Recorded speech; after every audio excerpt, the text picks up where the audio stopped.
wabarakatuh. Alhamdulillah. Alhamdulillahil wahidil atiyah. Wassalatu ala khairil bariyah wa ala alihi zawin nufuzi zakiyah. Amma ba'du. Asyhadu an la ilaha illallah wahdahu la syarika lah wa asyhadu anna sayyidana Muhammadan abduhu wa rasuluh la nabiyya ba'dah. Senandung puji dan syukur marilah kita ucapkan kepada Allah Subhanahu wa taala yang senantiasa mencurahkan rahmat-Nya kepada kita semua. Salawat bermahkotakan salam semoga Allah sampaikan kepada seorang pemimpin dunia yang tak pernah dimonstrasi oleh rakyatnya. Pemimpin adalah orang adil, amanah dan berwibawa. Pemimpin adalah orang miskin, rakyatnya pun jelada, yakni Habibana wa Nabiyana Muhammad sallallahu alaihi wasallam.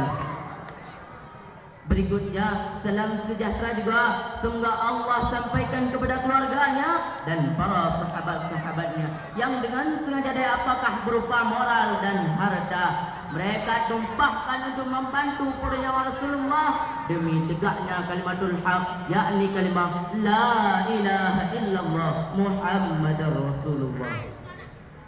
Kesejahteraan pula semoga Allah sampaikan kesejahteraan pula semoga Allah limpahkan kepada para ulama warasatul anbiya, penerus pejuang, penanam kebenaran, pelintah dalam kegelapan, payung jikalau hujan. Yang kita hormati kepada abadi beserta keluarga sekalian, yang kita hormati kepada ketua umum dan kepada seluruh dewan guru yang tanpa masalah sekalipun tanpa upah biarpun susah itu tak jadi masalah demi melahirkan generasi bangsa yang berakhlak mulia.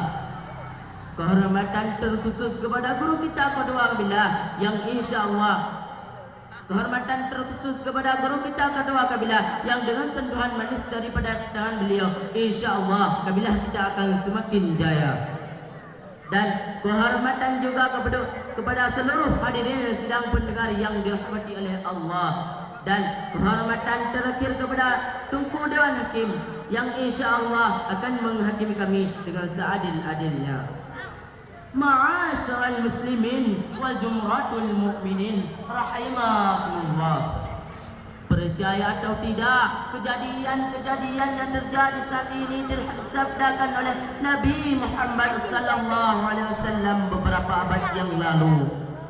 Salah satunya ialah sangat mudah masuknya aliran-aliran yang menyimpang ke sudut tempat yang aman, ibarat makanan di atas meja yang diserbu oleh ribuan bangsa. Maka dari itu sangat diperlukan suatu tempat yang berperan aktif untuk menangkal aliran-aliran yang menyimpang yang kita kenal dengan tempat tersebut dengan sebutan daya.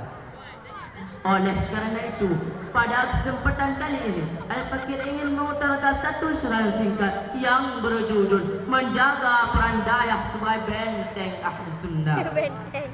Ma'asyiral muslimin wal jumratul mu'minin rahimakumullah. Peran dayah sebagai benteng ahli sunnah. Mendengar kata dayah pasti tidak asing lagi di telinga kita. Dayah merupakan kata asli bagi kita yang tinggal di bumi sermi Mekah. Namun hadirin, tahukah asal mula kata dayah?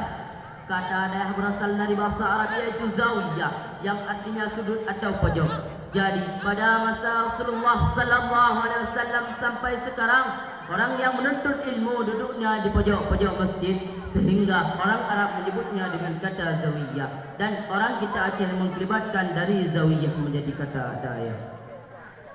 Sekarang kita ahli sunnah wal jamaah. Ahli sunnah wal jamaah adalah golongan-golongan yang selalu mengikuti dan berpegang teguh pada sunnahnya Rasulullah sallallahu alaihi wasallam. Secara historis, pendirian ahli sunnah wal jamaah adalah Abu Hasan al-Asy'ari pada tahun 260 Hijriah. Munculnya sojamur respon atas kelompok-kelompok ekstrem yang memahami dalil-dalil agama. Kelompok-kelompok ekstrem ini lahir akibat perpecahan umat setelah wafatnya Nabi Muhammad sallallahu alaihi wasallam pada tahun 632 Masehi. Hadirin, satu yang pasti, sepanjang sejarah perjalanannya prinsip jalan tengah yang ditempuh aswaja membuat ia mampu hidup dan terus berkembang di mana saja sesuai perkembangan zaman. Saudara-saudaraku, lantas bagaimana hubungan antara Dayah dengan ahli sunnah? Dayah merupakan kata sartlibak. Dayah adalah lembaga pendidikan Islam yang merupakan tempat santri menetap dan menimba ilmu agama. Maka Dayah adalah tempat berperan aktif sebagai bentengnya ahli sunnah wal jamaah, karena aliran-aliran yang menyimpan dapat terhalangi dengan adanya ilmu agama. Terus lagi timbul pertanyaan, kenapa kita harus menjaga akidah ahli sunnah wal jamaah?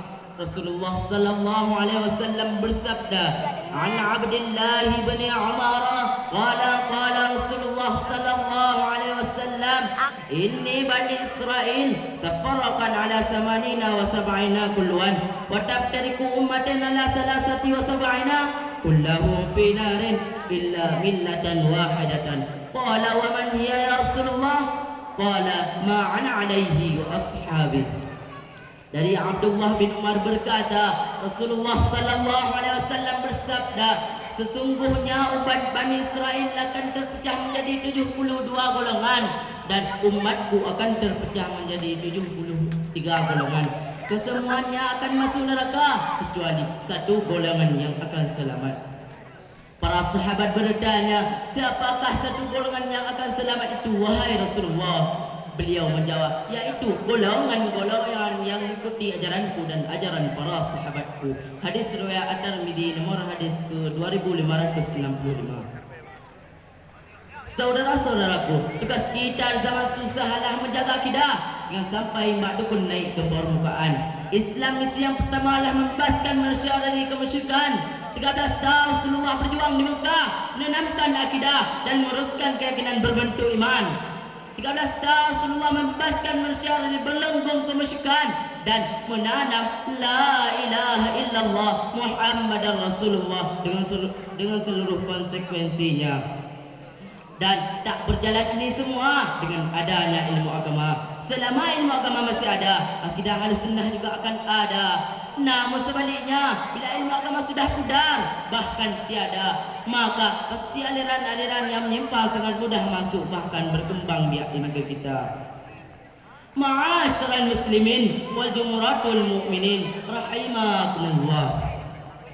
Sejarah telah mencetak runtuhnya Islam dan Andalusia disebabkan runtuhnya ilmu agama di sana.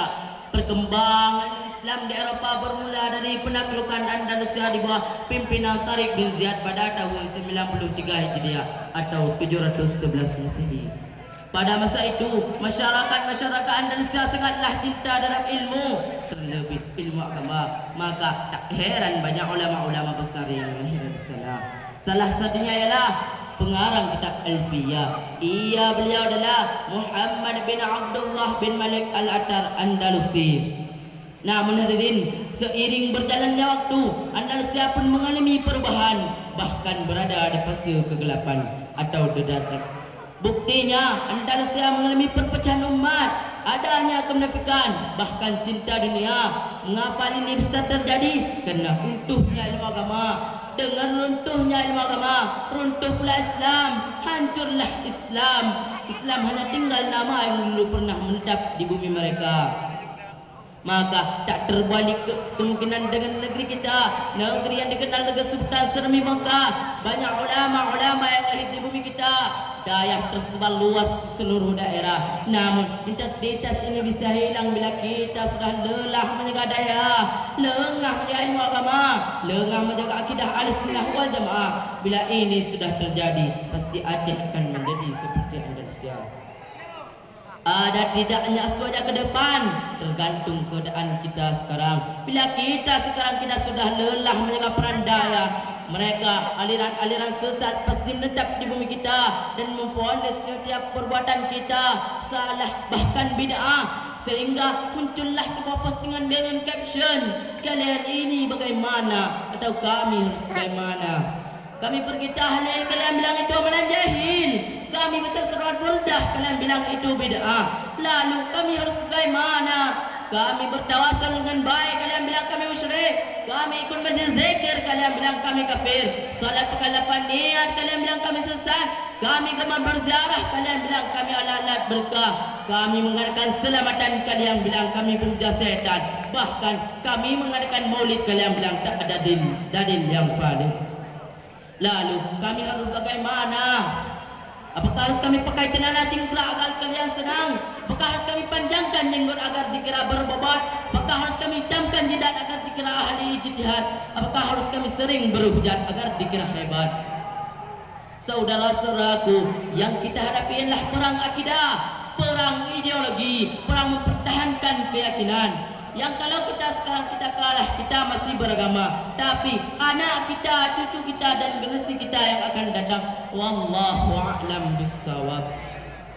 Maka cara satu-satunya sebelum hal tersebut terjadi, menjaga peran dayah sebagai benteng ahli sunnah. Sebagaimana Syekh Muhammad Amin bin Mahmud Shah pernah mengatakan, selama mentangnya dayah di Aceh, akidah ahli sunnah akan semakin kau, walau bagaimanapun diserang. Umpama taglang leham dalam ana, semakin tagayang, semakin dalam ditamang. Oleh karena demikian, marilah kita sama-sama menjaga akidah ahli sunnah wal jamaah serta menjaga persatuan dan kesatuan. Sebagaimana firman Allah dalam Al-Quran, A'udzu billahi minasy syaithanir rajim. Bismillahirrahmanirrahim. Wa'tasimu bihamdillahi jami'an wa la tafarraqun. Shadaqallahul aliyyul azim. Artinya, dan berpeganglah teguh kalian pada tali agama Allah dan janganlah kalian bercerai berai. Quran surat Ali Imran ayat 103. Dari pandangan ayat tersebut, Allah Ta'ala dengan tegas menjelaskan bahawa pentingnya bagi kita untuk menjaga akidah persatuan dan kesatuan, terlebih di bidang akidah, karena bila runtuhnya akidah sudah dipastikan mereka aliran sesat berkembang biak di negeri kita. Oleh kerana itu, wahai pemirsa dimanapun anda berada, wahai pemuda-pemudi bangsa, wahai kalian para talabah singgah aswaja yang dirahmati oleh Allah, ingat sampai sedapa pun serami Mekah dipinjak oleh mereka yang mengadakan maulid itu bid'ah. Ingat, boleh zaman berubah, tapi keyakinan jangan sampai goyang. Silahkan masa berganti, tapi keyakinan jangan sampai mati. Sekali la ilaha illallah sampai tetes darah penghabisan, tetap la ilaha illallah Muhammadar Rasulullah. Ma'asyiral muslimin wal jumratul mu'minin rahimakumullah. Sebelum kita berpisah, terlebih dahulu Al-Fakir ingin mengambil wajah singkat dari syarah singkat kita tadi, yang tentunya menjadi kesimpulan kita pada malam yang mulia ini. Dayahlah dempa sangat berperan aktif sebagai bentengnya ahli sunnah wal jamaah, karena aliran-aliran yang menyimpang dapat terhalangi dengan adanya ilmu agama yang benar. Dengan peran seorang ayahlah kita bisa menjaga akidah ahli sunnah serta menjaga persatuan dan kesatuan. Amin amin ya rabbal alamin. Kan salah tubuh dirat pade, tapi salah undabe nagat kujaga. Kan salah tubuh dimaksud sabe, tapi salah hati hana kinira. Sungguh cantik sana darah, kalau tersenyum memikat hati, kalau tersilap tutup bicara, maaf dipinta sepenuh hati. Wabillahi taufiq wal hidayah, waridha wal hidayah. Assalamualaikum warahmatullahi wabarakatuh. Waalaikumsalam.